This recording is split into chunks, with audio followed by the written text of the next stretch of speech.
La période est propice pour les capital investisseurs en Afrique. Après Helios, qui a attiré récemment 1,1 milliard de dollars pour son troisième fonds, ou Development Partners International, qui a annoncé fin mars avoir finalisé la levée de son deuxième fonds panafricain à 725 millions de dollars, c'est au tour d'Abrage de battre des records. Le capital investisseur né aux Émirats Arabes Unis et spécialisé dans les pays émergents a annoncé le 12 avril le closing final de son fonds d'Abrage African Fund Tree, frôlant le milliard de dollars. 64% des 990 millions de dollars est venu d'investisseurs européens et nord-américains, a précisé Abrage dans un communiqué, ajoutant que les investisseurs institutionnels, les fonds de pension et les fonds souverains représentent 76% des fonds levés.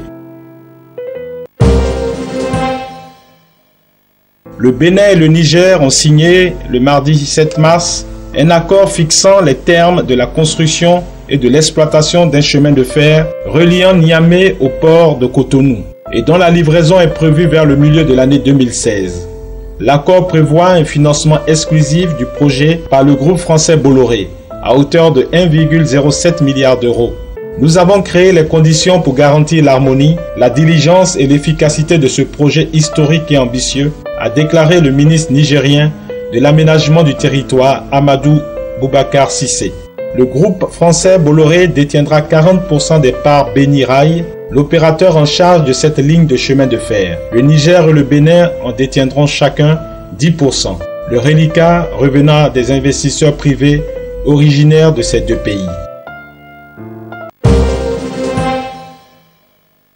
Le groupe français Pernod Ricard se déploie dans une poignée de pays africains jugés prioritaires.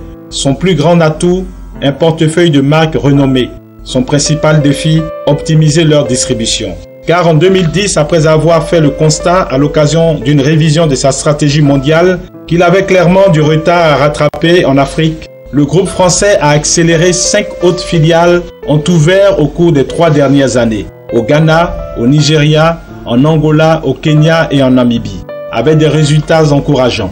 Le chiffre d'affaires africain a été multiplié par 2 sur cette période, atteignant 400 millions d'euros, soit 5% de l'ensemble des revenus de l'entreprise. Et Pernod Ricard entend doubler de nouveau ce chiffre d'ici à 2019.